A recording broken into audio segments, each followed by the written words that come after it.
On voyait surtout comment les fêtes se passaient, comment était l'ambiance des fêtes, du Shabbat, comment on pouvait vivre son judaïsme sans se poser aucune question. Ils ont relevé le défi de l'Alia. Alia Story, c'est vous, c'est nous.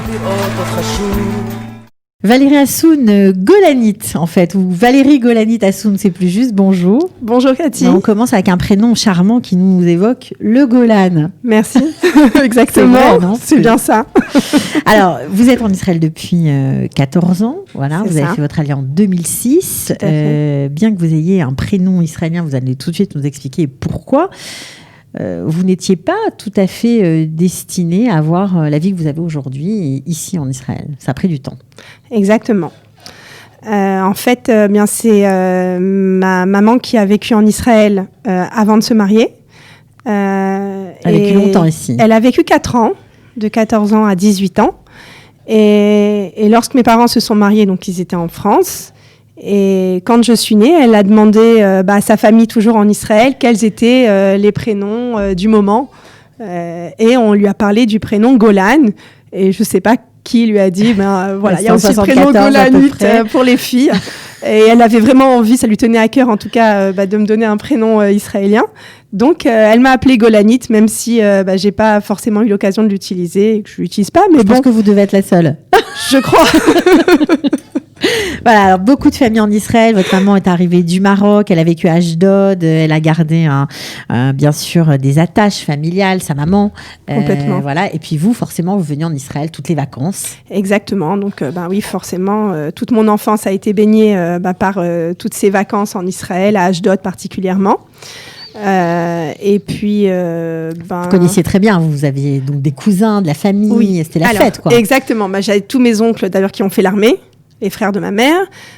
Nous venions en vacances chez mes grands-parents. On était toujours dans de nombreuses tablées, de grandes soirées familiales.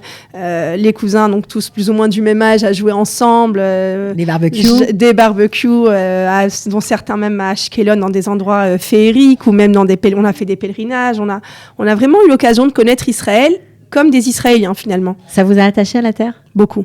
Ouais. Mais je m'en rendais pas compte à l'époque. Ok. Alors, donc évidemment, vous grandissez, etc. Vous parliez l'hébreu, c'est vrai, puisque déjà. Vous avez joué avec vos cousins, donc vous avez appris la langue comme ça, puisque vous étiez à l'école juive.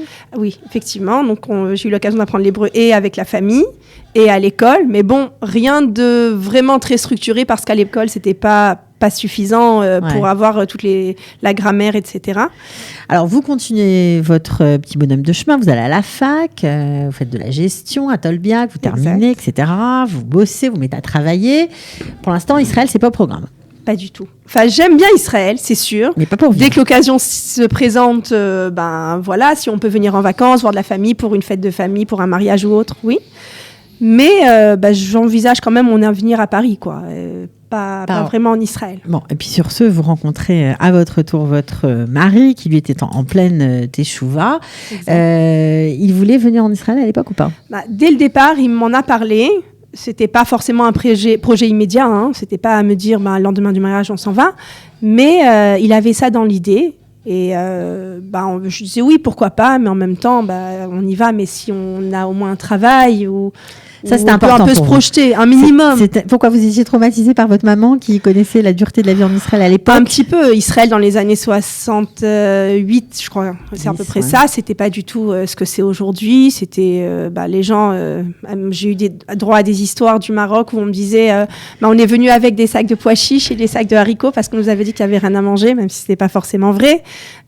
Donc, j'ai un petit peu gardé tout ça en tête.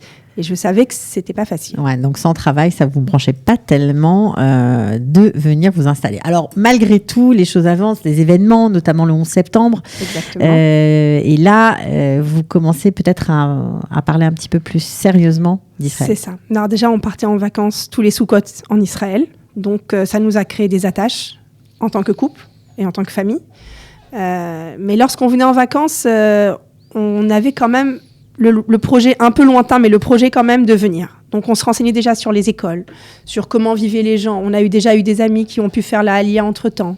On posait pas mal de questions, comment ça se passe, l'Ulpan, comment on peut trouver un travail, etc. Et on essaie quand même de se projeter, mais sur des choses plus concrètes. déjà. Donc, ça nous a quand même donné des repères. Vous aviez déjà des enfants à l'époque? On venait avec un enfant, puis 2. 3. 3, c'était la Lia. 3, c'était la Lia. Alors, comment on passe le pas? Parce que on a des craintes, comme tout le monde, j'imagine. Vous avez une vie bien installée, vous avez 2 jobs très bons. Je crois que votre mari était directeur financier d'une grosse boîte informatique. Exactement. Pas de problème d'argent. Non. Donc, comment on se décide à passer le pas? Alors déjà, il y avait beaucoup de gens autour de nous qui montaient. On aimait Israël. Le fait de venir régulièrement 1 fois, 2 fois par an, ça crée des attaches. On voyait surtout comment les fêtes se passaient, comment était l'ambiance des fêtes, du Shabbat, comment on pouvait vivre son judaïsme sans se poser aucune question, sans avoir à attendre qu'on vous ouvre une porte qui reste bloquée des fois des heures, sans se poser de problème de cache-route ou autre. On sentait que nous aussi, on avançait au niveau de notre pratique et il fallait être en adéquation avec ça parce qu'à Paris, on n'arrivait plus trop à se projeter. On sentait aussi un petit peu de problème de sécurité, mais c'était pas ça le moteur. La véritable raison, c'était un bien-être en venant ici et on se disait, mais même pour l'épanouissement de nos enfants, ce sera beaucoup mieux. Alors, j'imagine que vous cherchez des solutions pour venir. Comment les choses se mettent en place ?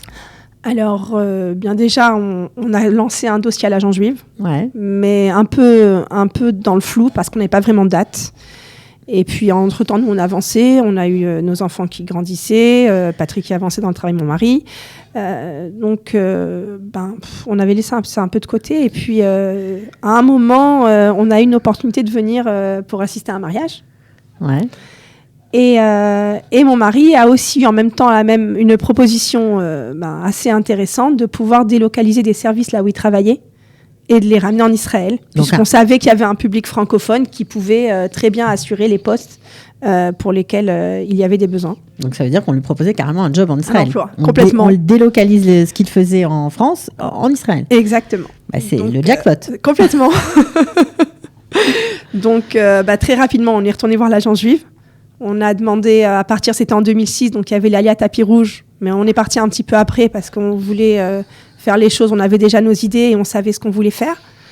Après, voilà, tout s'est enclenché très vite. On est parti le 15 août 2006, donc on a franchi le pas. Et vous saviez déjà où atterrir, vous aviez déjà tout repéré, on était venu au mois de juin, en fait. une semaine, chercher un appartement dans le quartier de Beit-Vagan, puisqu'on savait qu'il y avait des bonnes écoles là-bas. On avait été voir la directrice de l'école pour les enfants. On avait des filles à l'époque. Et on savait qu'il y avait très bonnes écoles pour les filles dans le Beth Yaakov. Donc, on est parti de ce côté-là. Et on a cherché... C'était bien pour vous ? C'était quelque chose que vous avez apprécié, regretté Non, c'était un très bon choix. C'était un bon choix. C'était un très bon choix qui... Ça vous a facilité qui a la vie. permis vraiment déjà de bien pouvoir... se développer pour nos enfants, de pouvoir véritablement faire une alia aussi, parce que je pense que dans des villes où il y a la mer, où il y a beaucoup de choses qui sont peut-être un peu plus difficiles quand on veut faire une alia spirituelle en tout cas. Quand on vient à Jérusalem, ça facilite les choses. Déjà le climat, donc pour une femme c'est déjà plus facile.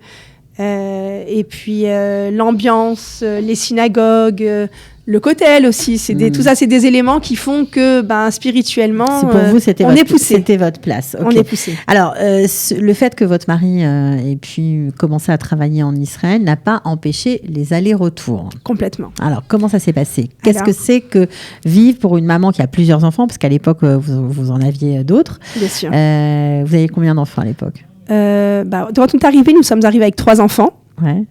Aujourd'hui, on peut dire aujourd'hui combien vous en avez ? Il y en a 9, Hachem. Voilà. Que Dieu leur prête une longue vie. Amen, en bonne santé. Et donc oui, il a dû repartir en France de temps en temps, au moins 1 fois par mois en tout cas. Donc c'était difficile pour vous ? C'était pas évident, les enfants étaient petits. Il fallait tout assurer sur place.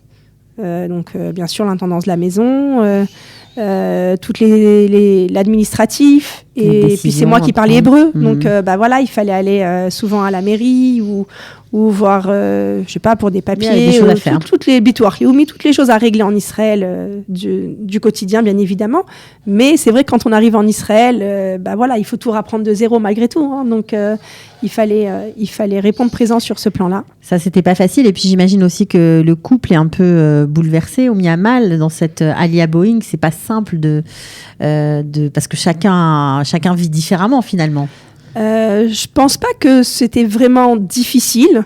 Mais il fallait savoir comment fonctionner. Il fallait savoir déjà avec les enfants, il fallait pas lâcher prise. Une maman, souvent, elle est un peu plus cool que le papa. Mm-hmm. Et là, quand il est pas là, faut jouer les deux rôles. Donc de ce côté-là, fallait assurer. Et puis, faut pas se laisser faire. Hein. Faut que ça tourne. Faut que les choses tournent comme il faut. Et puis quand un mari arrive et qu'il a été absent une semaine, souvent, la femme, elle a toute sa liste. Ouais. Y a des choses qui n'ont pas été réglées. Et puis lui, il arrive, il est fatigué. Il a été une semaine tout seul. Il n'a pas forcément bien mangé. Il n'a pas forcément bien dormi non plus. C'est facile de voir que chacun regarde son côté. Oui, mais en même temps, il faut voir les deux. C'est bien le problème. Bon, non, mais c'est important d'en parler parce qu'il y a plein de gens qui sont dans ce cas-là. Et c'est vrai que ça fait partie des défis. Complètement. Donc, il faut lui laisser un petit laps de temps pour se poser, s'asseoir, manger, reprendre ses esprits parce qu'il faut aussi qu'il se réhabitue à cette nouvelle vie. C'est une perte de repères. Hein. On est entre la France où on était tout le temps, mais on n'est plus français en France, mais on n'est pas non plus encore israélien en Israël. Voilà, et puis d'autant que j'imagine qu'il n'a pas eu le temps de faire son ulpan et qu'il ne travaille pas du tout avec des Israéliens, qui ne connaissaient pas la mentalité, tout simplement. Tout à fait. Bon, alors, vous avez passé quelques temps à Beth Wagen, quelques années, puis finalement, vous décidez de déménager. Pourquoi ? Déjà, les loyers sont extrêmement onéreux. D'accord. Et puis la famille s'agrandit. La famille s'agrandit, il nous faut plus d'espace et puis on se rend compte qu'il y a un endroit super sympa, pas si loin que ça. À l'époque, on n'avait pas encore la Begin pour pouvoir y accéder, mais quand ça reste quand même très proche de Beth Wagen quand on veut garder les écoles là-bas. Mm-hmm. Et on décide de déménager donc en 2012. Exactement. Oui, tout à fait. À Roma, le Shlavbet. Alors, ça paraît bizarre parce qu'en général, quand on fait une alliance spirituelle, religieuse, etc., il y a beaucoup de francophones qui veulent rester dans des quartiers fermés, orthodoxes, bien sûr. Et pas se mélanger. Un côté protégé, tout à fait. On a quand même... c'était clair pour nous qu'on protégerait notre maison là où on irait. Ok. C'est-à-dire qu'il n'y aurait pas forcément d'influence extérieure. Même si à l'extérieur on aime beaucoup le monde, s'il faut rendre service on rend service, si on peut aider quelqu'un, de ce côté-là il n'y avait pas trop de soucis, mais en même temps pour éduquer vos enfants vous gardiez la ligne prévue à la maison. Tout à fait. D'accord. C'était très important. Alors est-ce que c'est agréable justement de vivre dans un quartier mélangé ? Oui, parce que ça permet nous en tant que Français on a l'ouverture d'esprit, je pense, de se dire mon voisin à côté il est juif, c'est déjà beaucoup. Et en Israël ça marche pas du tout comme ça et c'est un petit peu dommage. Bon après les gens évoluent et voilà, mais en même temps les enfants, je voulais aussi qu'ils gardent cet état d'esprit de se dire c'est pas parce que le voisin il a une kippa comme ça ou qu'il a pas de kippa ou que il pense autrement que c'est pas quelqu'un de bien, que c'est pas quelqu'un qui a des valeurs et qu'on doit mal le juger. Il était hors de question qu'on ait cet état d'esprit à la maison. D'accord. Donc à Roma, ça a aidé là-dessus, complètement. Ouais. Alors, ce qui est intéressant aussi, c'est de savoir comment, finalement, quand on a un mari qui a fait au début de l'Alia, donc il y a un petit décalage qui s'instaure forcément, même si ça se rattrape après, comment on s'intègre vraiment ? Qu'est-ce qui vous a aidé à vous intégrer, à prendre votre place aujourd'hui dans la société israélienne ? Alors, quand nous sommes arrivés à Roma, il y avait très peu de synagogues. Il y en a encore pas beaucoup aujourd'hui. En tout cas, il y a des synagogues qui se font pour beaucoup dans les parkings. Au niveau de la mairie, il n'y a pas forcément de budget de ce côté-là. Et puis, les choses traînant, ça a duré 7 ans, 8 ans, plus pour d'autres.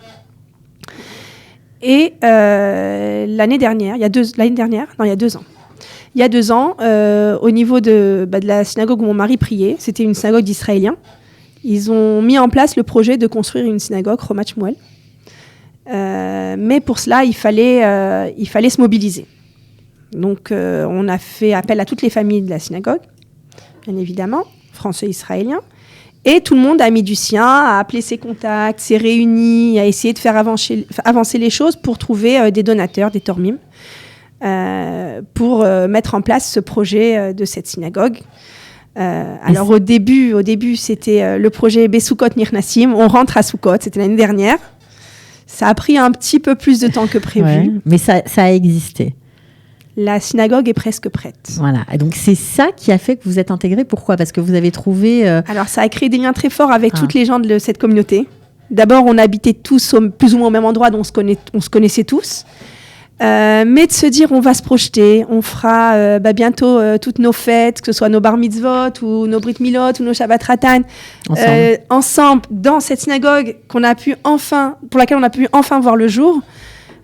C'était un événement grandiose, quoi. C'était une naissance, et puis un projet commun très fort. Et puis surtout contacter des Israéliens, enfin être vraiment rentré, on va dire, dans les détails et se connaître. C'était une façon vraiment de se connaître en dehors de la prière, quoi. Exactement. Et c'est des liens qu'on a pu tisser aussi bien qu'on aurait pu les tisser avec des Français. Et à ce moment-là, on s'est dit, ça y est, quoi. C'est bon. On est intégré. Voilà. Bon, alors, est-ce que vous êtes, on va dire, contente de ce choix ? Parce que j'imagine que vos parents qui avaient connu Israël dans les années 70 n'étaient pas très contents que vous soyez à votre tour partis. Au début, non, effectivement. J'étais pas très content, mais c'est surtout aussi pour la séparation. Même pour nous, c'était difficile. Vous savez, quand on décide de partir, c'est nous qui portons la responsabilité du départ. Donc, on ne pense pas forcément que c'est dur aussi pour nous. Mais les premières années, oui, c'était très difficile pour moi. Et ça l'est toujours, l'éloignement de la famille. Mais petit à petit, non, mes parents ont vu leurs petits-enfants s'épanouir, grandir, devenir de vrais Israéliens. Ils ont accepté votre choix. Et de voir leurs petits-enfants épanouis, je pense aussi que pour eux, c'est une véritable reconnaissance, quoi. Ça veut tout dire. Et aujourd'hui, d'ailleurs, ils ont même le projet de venir s'installer en Israël. Je l'espère rapidement. Normalement, ça devrait se faire avant la fin de l'année. Mais les choses ont changé. Et finalement, la vie nous donne raison. Est-ce que vous vous sentez à votre place aujourd'hui ? Alors, je sais que vous avez... on n'a pas abordé ce sujet, mais malgré le fait que vous ayez 9 enfants, il faut nourrir la famille. Et vous avez aussi toujours plus ou moins travaillé dans plein de petits boulots, parfois des grands, parfois des plus petits. Ça dépendait des opportunités. Pas facile, ça aussi ? Non, c'est pas forcément difficile. Je pense que quand on vient en Israël, il faut prendre ce qui se présente. Il faut accepter ce qui se présente. Vous avez une opportunité d'avoir un travail. Il faut déjà être content d'avoir un travail. C'est difficile. Donc, de ce côté-là, les choses se sont présentées et je me suis jamais trop posé de questions. Et puis, petit à petit, on a avancé et puis on a pu s'en sortir et on n'a jamais manqué de rien, finalement. Le constat est là. Donc, très satisfaite de ce choix, quoi, sans aucun doute. Vous vous sentez à votre place ? Complètement, je me sens complètement israélienne. J'ai une culture de française, bien évidemment, et je pense aussi que ça fait ma particularité. Mais en même temps, je me sens complètement israélienne et je me dis, on a de la chance aujourd'hui. Mes enfants sont là en Israël et avec mon arrière-grand-mère, ça nous fait 5 générations. Donc, comme les Israéliens, je peux dire, Anachnu po chamesh dorot. Bon, on vous souhaite encore de nombreuses générations ici. Merci beaucoup d'avoir témoigné, ma chère Valérie. Merci, très beau Cathy. Golanit. Alors, Golanit. Allez, à bientôt. Merci, ciao. Au revoir, Cathy. Ils ont relevé le défi de l'Alia. Alia Story, c'est vous, c'est nous.